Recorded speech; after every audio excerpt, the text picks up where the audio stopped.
I'm Stu Sterling, your host, and here in Japan with me is another work-at-home dad. His name's Adam Payne. Maybe you've heard of him. He's an online marketing expert who specializes in video marketing and affiliate marketing. He's got a very successful membership site called Video Marketing Insider, a very active Facebook group called Beers with Adam, and he's an all-round nice bloke who likes to do normal dad things on the weekends, like watch movies and go to the park. So here he is, Adam Payne. Thanks for joining us on the call today, mate. Thanks, man. I appreciate it, and thanks for the nice welcome.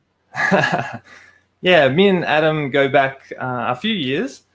We both attended and spoke. We both spoke at the Netpreneur Summit, which was the big conference down in Tokyo. Had a great time there and got to know him a little bit there. But it's good to have you on the call and speaking with you.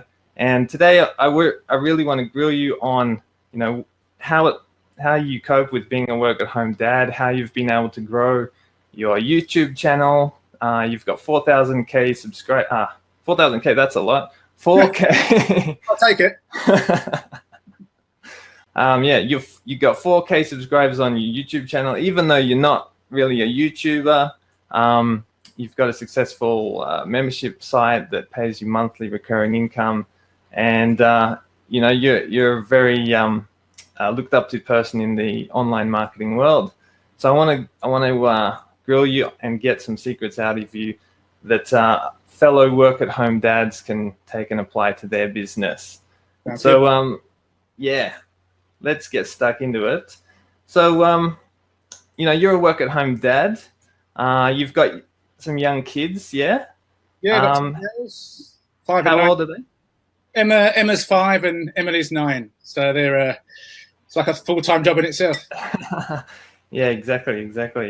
And like how do you cope with working at home with the kids running around, and what kind of struggles do you have on a daily basis, and how do you get over them?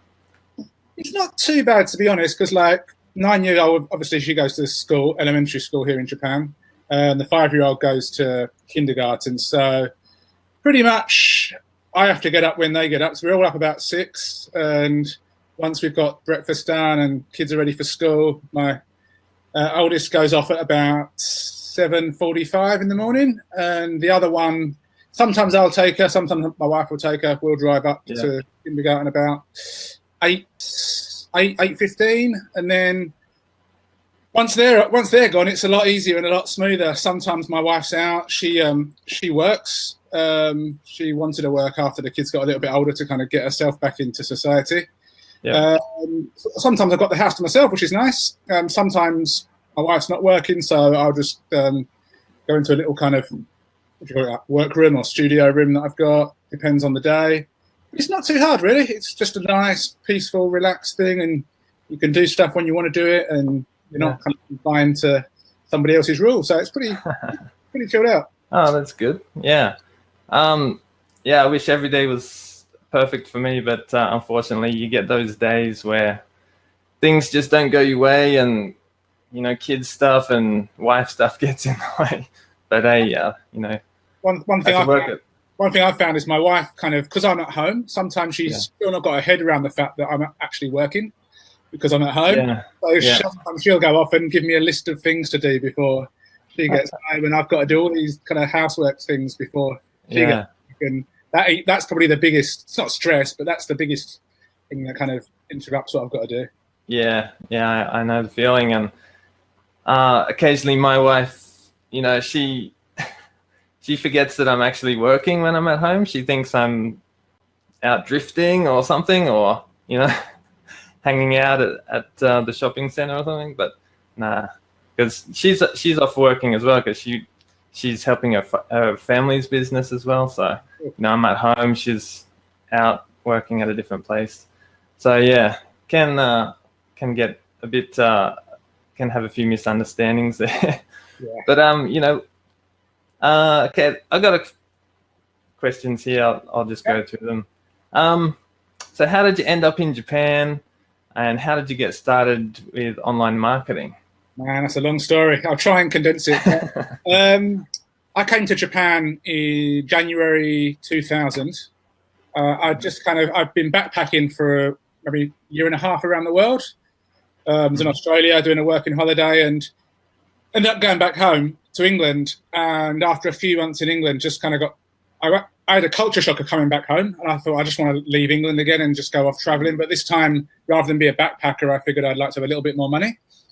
So I worked in London for a company called Lloyd's and saved up a little bit of money there. Then did my teaching, called a CELTA, like a teaching certificate thing in London, in a place called Notting Hill, where the movie was made. And then thought, well, I want to come to Asia because I didn't do much in Asia when I was backpacking. I thought I'd come to Asia, work for a little bit, and then maybe go to Thailand or Laos and do some more backpacking. And I got offered, cut a long story short, I got offered 4 jobs, one of which was in Japan, in Nagoya, which is where I still am. I took that one, thinking I'd be here for maybe a year, maybe 2 years. And that was 18 years ago. And I've still never been to Laos. I've been to Thailand on a holiday. Okay. So I'm still here. Yeah. What drew you to Japan? Not honestly speaking, I didn't really have any particular interest in any country. Of the 4 jobs I got offered, it was Japan or Korea from a financial point of view. And the job in Japan was in Nagoya. And Nagoya I've got a football team called Nagoya Grampus. And at that time, English player called Gary Lineker was playing for them. So I thought, I'll go. Maybe I can see him. Never saw him, but awesome. Yeah. Well, yeah, you're in Nagoya, which is the southwest part. I'm up in the northeastern part, in Fukushima. Probably a lot of people know about Fukushima from the disaster that happened 7 years ago now. But we're still here. Everyone thought we were going to be toast, but still alive. It's okay. All right, mate. So you specialize in video marketing. So why did you choose to get into video marketing? Probably because I got started online. I've not been online that long in the grand scheme of things. I mean, I started in 2012 with like zero experience, really. Honestly, nothing. I had people say they're a beginner, but it's about as a beginner as you can get. I mean, I'd never heard of WordPress. I didn't know what a list was, but in the online sense. Zero technical skills. I could just about log on to my email. I found a site called Chris Farrell Membership, and it was I think it was actually like aimed at kind of grandparents that weren't very technical and wanted to do something in their retirement, which is kind of like my level. So during this course, it was like you'll get your first website up in 20 days or something. And the first lesson was just him talking and explaining what a domain was and what hosting was and how they connect. Okay. And then by lesson 3, you could actually like buy a domain. And it kind of went through that. And I was on his course for maybe 6 months. I was just like playing around, joining some like ESOP things and just not really knowing what I was doing and spending all this money. And our mutual friend, Chris Blair, I'd contacted Chris at the time because I'd found somebody in Japan that was actually trying to make money online as well. He was just getting really big into Facebook, and he just said, look, stop being everywhere and stop trying to do everything and just pick one thing and focus on it. Yeah. And he had chosen Facebook. So I thought, well, I can't choose Facebook too because that'd be me. So I just chose video marketing because I thought, well, Facebook ads requires you to spend a lot of money and video is meant to be free. So being a bit of a tight person, I chose video. And just, from there, I just started buying all these courses. Some were good, some were bad. Gradually, step by step, started learning stuff. Finally got out of student mode and actually made a video. And then it just took off. But I'm still focusing on it because things change all the time. So I think a lot of the successful people that I saw at that time, they were really good at one thing. There was one guy that was a great blogger, one guy that was good at, SEO, one guy that was good at Facebook, and everybody that was well known for one thing. So I kind of took that on board and thought, well, I should be good at one thing rather than trying to be average at everything. And very good. Yeah, focus is the key, and specializing in a certain niche definitely is the way to go. Awesome. And tell us about your YouTube channel. You probably have several YouTube channels that no one knows about except you. But you've got 4,000 subs on your is it your Beers with Adam channel where you do? The very first channel that I created, I just called it my name, so like Adam Payne. Okay. And over time, that channel's just kind of grown to about just under 4,100 now. And I've got, probably got about 30 channels, 40 channels maybe overall. Oh, wow. Are they all? A couple of videos on them and that are like ranking in one particular niche. Some of them have got videos on, but this is my channel where like I'm on camera showing my face and being me. Yeah, awesome. And how did you grow that to 4,000K? I keep saying 4,000K. 4,000 subscribers. I still don't really have a specific method. I think I was just consistent. I've got a lot of videos on my channel. I've probably got up to 700 videos. Okay, that's a lot. Some of them are private or unlisted, but I've got a lot of videos, and I had one video back in the day, maybe back in 2013, that just went a bit viral. I had this problem that I didn't know how to do. I wanted to know how you could put a link in your video. You can't do it anymore, and how you could redirect that link if somebody clicked on it to a quiz page or another page. And I found out how to do it, so I made a video on it, and that video just went viral, got nearly 200,000 views. Oh, wow. And then I had that video and another video which is how to verify a website on Google Webmaster Tools. It's now Google Console, because that was something that I was struggling with, and then I finally found a way to do it. It's simple. Made that video, and that's ranked #1 on Google, ranked #1 on YouTube, above Google's own video. And that just, so those two videos kick-started it, I think. And then I just started making videos about problems that I was having and what I solved, and teaching other people. And there are plenty of people that, still having those problems now, because people are coming online now and having the same problems I had when I started. So those finding problems that people have, making videos and solving them without being overly salesy, without just having every video trying to sell something. So do you go for a certain keyword with most of your videos, or do you just kind of focus on that kind of problem? A bit of both. Some videos I do try and rank for a specific keyword. If it's a product or a service that I'm reviewing, so I do a lot of reviews now. And for those ones, I will try and go after a certain specific keyword or a phrase. And sometimes I'll just have an idea of a problem, and I'll just make a video and put it up there and do almost no keyword research. And sometimes those videos get a lot of views, sometimes they don't. But I think there's no one specific strategy I do. I just mix and match, and it seems to work for me. Yeah. Well, I mean, you've got like 700 videos on that one channel. And, not all of them are, ranked #1. Not all of them are getting 200,000 views, right? Only a handful. So, that goes to prove that, you've just got to be a little bit prolific, and, one out of a bunch is going to get picked up, I think a lot of people, when they start YouTube, like they'll do 5 or 10 videos and they'll be like, oh, nothing's working, nothing's happening. I get 5 views and they're people in my family, and then they give up. But, if you're consistent like you and pump out the videos, you'll crack a winner. Plus, I think sooner or later. Finding in something that you can sustain, because you see a lot of these challenges, like 30-day challenge, a video a day. Yeah. Great, but then when that 30 days is finished, you're so tired and sick of videos that you stop and then you forget about it. So even if it's one a week, like one video a week that you focus on, you make the video, you optimize it, you make it look nice. You have the video should have a goal as well. Is that video's goal to build your email list, or send traffic to your Facebook group, or you want to sell an affiliate product, or whatever it is? The video should have a goal. And you make one video a week and just focus on that video for a week. I mean, everybody can do it. I mean, if you did that, you'd have 52 videos in a year. Maybe you might knock out a couple more in certain weeks. You don't need to have as many videos as me, because a lot of my videos are videos from a long time ago, which aren't very good. I could probably delete 100 of them and it wouldn't affect my channel, but I just leave them up there. Right.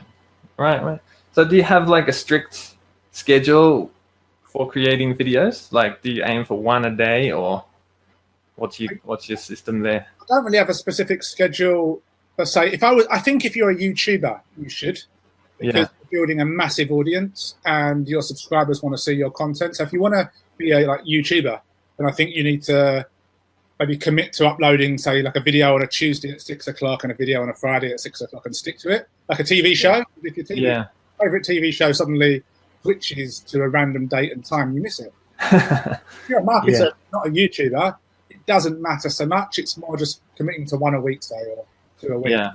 Upload them whenever you want, because sometimes you might be promoting an affiliate product and it may not fit your schedule when to upload it. So then what kind of way you're utilizing YouTube? Are you a YouTuber or are you a marketer that utilizes YouTube? I think there's a big difference. Yeah, exactly. Very good. All right. Can you give us some secrets of how to rank a video in YouTube and in Google? Okay, I can't reveal all the secret sauce. Come on. Basically, they're two very different things.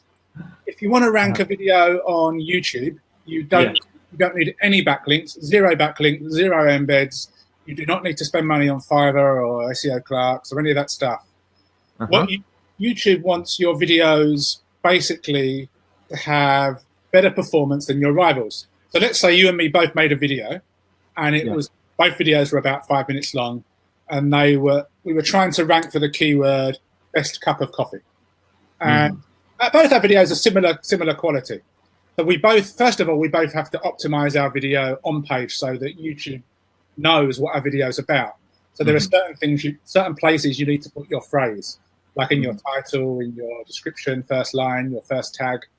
And then you want to have, so there are things you need to do to optimize your video on page, which is purely to tell YouTube what your video is about and what phrases it should rank your video for. And YouTube will often give new videos a little bit of a bump. So you might upload a video and your video may suddenly be at number 3, but a week later it could be at number 53. It gives new videos a bit of a push to tell people looking for that phrase, here's a new bit of content, what do you think of it?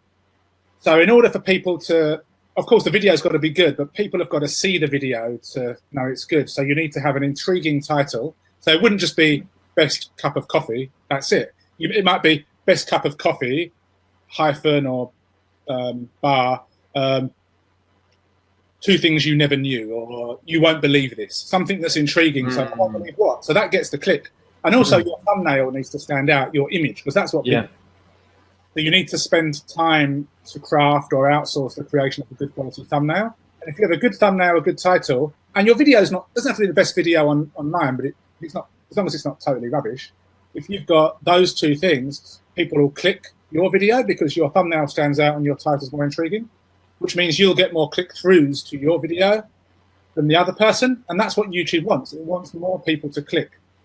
And if more people click through your video and watch it for a decent amount of time, which means they don't just watch the first 5 seconds of this. So if they click through on your video, watch it a decent amount and potentially engage, like, comment, subscribe, that's it. That's all you need to do. You just need more of that than your rivals. And if you, if that's why when you go to Fiverr, you're giving somebody a link and you're saying, here's my link, please give me 50 views. Now, what they're doing is they're giving that video 50 views. They are giving you it, but they're not giving it to you organically.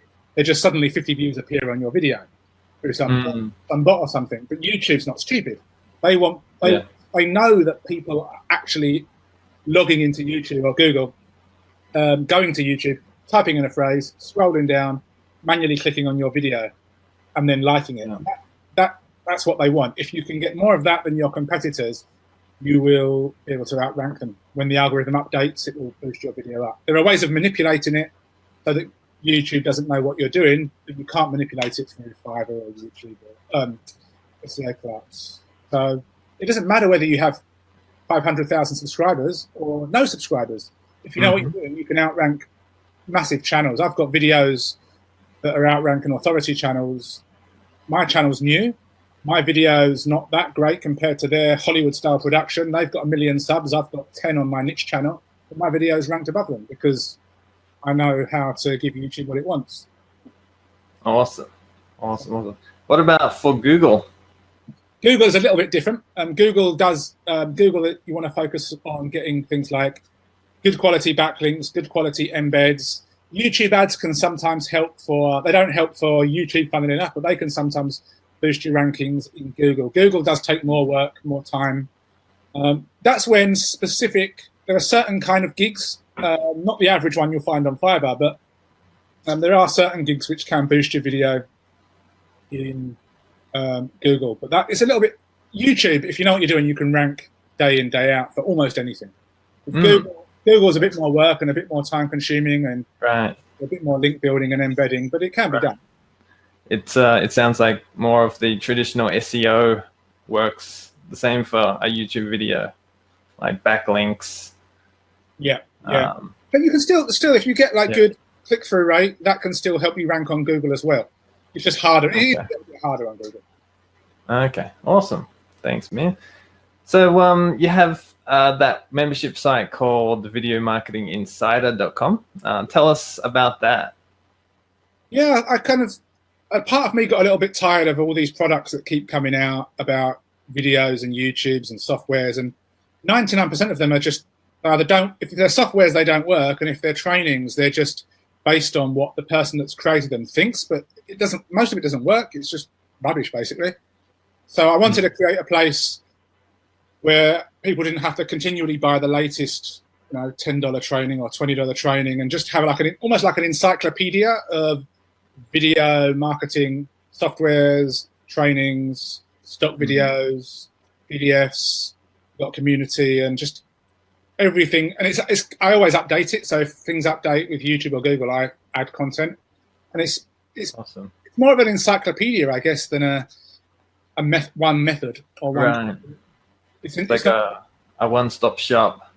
Yeah, kind of. And it's got like I can share my screen in a minute if you want, but it's all video. It's not just YouTube. It's like Facebook video, Twitter video. We've got Instagram video. Quite a lot of stuff. I can share my screen if you want and just kind of show you around. Yeah, that'd be great. Give us a little bit of a tour. Let me just make sure I can get this right this time. Can you see my screen? Yep, sure can. Okay, so this is inside of the dashboard. So when people kind of log in, they get this dashboard, and I've got all the video trainings here. This links to a private Facebook group, which I'm in every day. I'll go through these in a little bit more detail later, and you tell me to be quiet if I'm rambling on too long. Okay. These are kind of infographics that tell people how to get from A to B. I think we have 6 web-based softwares in here. These are lessons that don't really fall into any category. I've got some high-definition videos, case studies, resources. All the trainings inside the course library. So if I click on that, it takes us one day. It takes us over to the where the training is, and I've put it into different modules that I think make sense. So if somebody wanted to learn about, video creation and scripting, they'd click on that one, and there'd be 3 main courses in here. Okay, and if they wanted to click on getting content video, they click on that one, and then there'd be lessons down on the right-hand side, which they might, for example, click on a random lesson, and then there would be a video that pops up. Occasionally there's a PDF or there's a guide or there's resources. Some of the videos are a few minutes long, some are half an hour long. There's probably close to 200 videos, I guess, in this course. Wow, okay.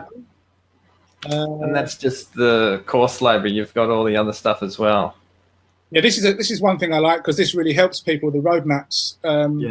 I got these kind of graphics created for people that weren't really sure how to move from A to B. So if somebody was brand new and wanted to build up their YouTube channel from scratch, we click on the roadmap. Yeah. The video kind of me taking like a checklist. Yeah. So there's a video of me taking them through it, and then they can download this kind of step-by-step guide. So do this, and follow the order. Very cool. So you would say it's catered to newbies as well as experienced? Yeah, definitely. Because a lot of the people in my group they're not always new to internet marketing, but they're new to YouTube. There are some people that have not even created a video before, and there are others that just are doing YouTube ads and need more information. Like this one, this is people that are relatively new. How to get started. So it starts off with mindset right, how to find a niche, what's your end goal? So your end goal might be to create a membership site which targets women that want to lose tummy fat, and then you base it all around that. So there's all of these things here which people can use. Live trainings is where I keep the recordings of the live calls. The softwares, I'll briefly show you. I won't show you everything, but I'll show you a few of them. These are the 6 softwares we have. These are all web-based. So this is a really cool tool, because there are tools out there online that do this, and all of them charge more monthly than the whole of my course does. Wow. And this pulls monetized videos from YouTube, so you can run ads in front of those videos. This backs up all your YouTube channels, videos, thumbnails, titles. This one is for lifetime members only, but this basically spies on videos and pulls all the intel from them so that you know exactly what kind of stuff you need to attain to outrank them. Wow. So these are all accessible inside your membership site. You don't need to create another account for these softwares. I create the accounts manually. So basically, the RSS feed software is one that everybody has pretty much straight away.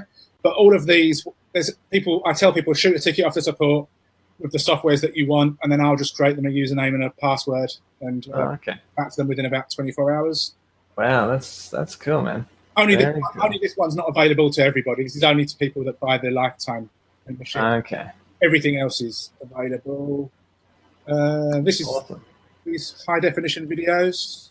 People can download videos in tons of different niches and use them as they want. There's loads of stuff in here.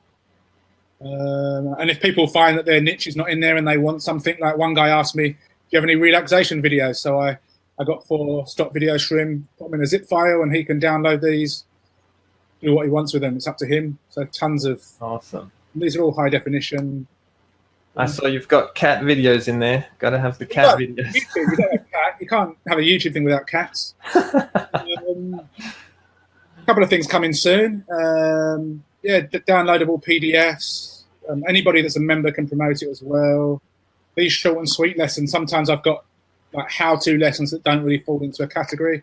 So I've got tons of lessons in here. These are all over-the-shoulder videos. There's loads in here. There's tons of stuff. And